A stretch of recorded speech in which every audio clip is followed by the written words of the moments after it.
Thank you, Chair Titus, and thank you to the new FEMA Administrator, Chrisville, for being here today. FEMA has a critical mission in our nation, and especially in my home state, Florida. FEMA leads the federal government's response to disasters, natural and man-made. While hurricanes, floods, wildfires, tornadoes, things like that, those disasters are more common. FEMA also manages the response to man-made disasters. Additionally, as we have seen with COVID-19, FEMA has an important role in responding to pandemics. This all hazards approach is critical to ensuring that we are prepared and the chain of command and the federal level is clear, effective, and efficient. Following problems in the federal government's response to Hurricane Katrina, Congress fixed key issues.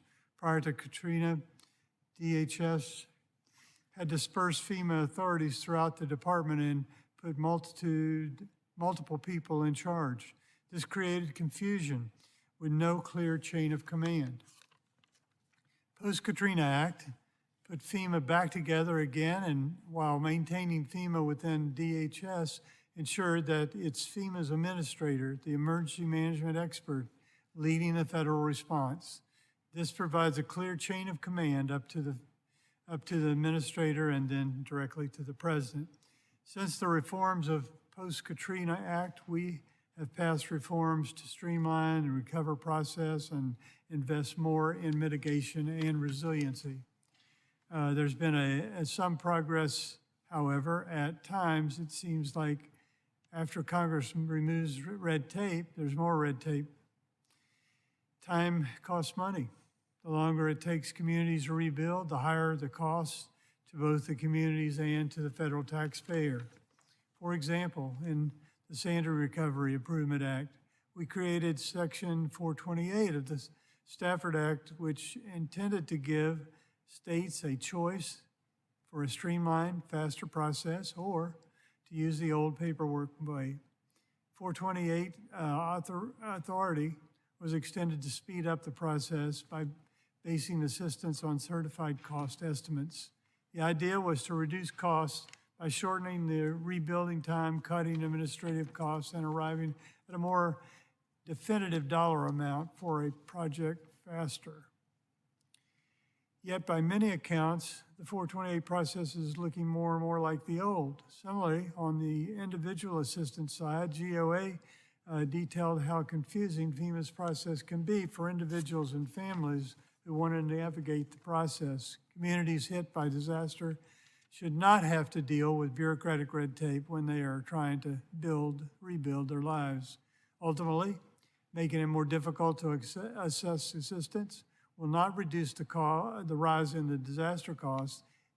It may actually, won't reduce it, it may actually increase it. Proposals to tinker around the edges, like making it more difficult for disaster declarations or creating more red tape, do little to reduce the disaster costs and harm individuals and communities.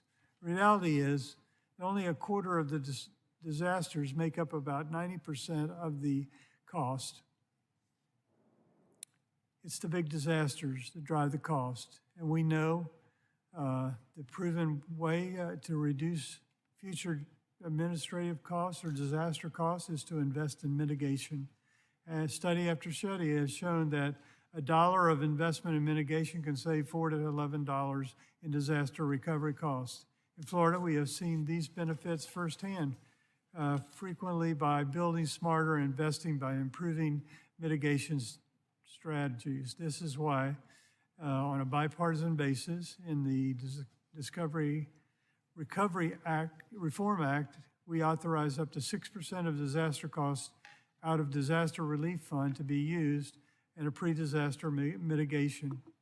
Unfortunately, FEMA has only set aside a portion of that money that's available.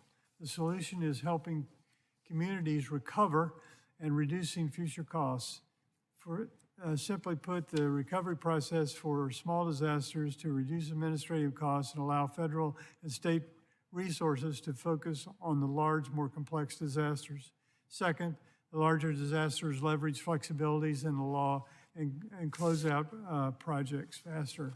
Third, maximizing investment is proven mitigation measures. FEMA already has many tools and legal authorities to achieve these goals.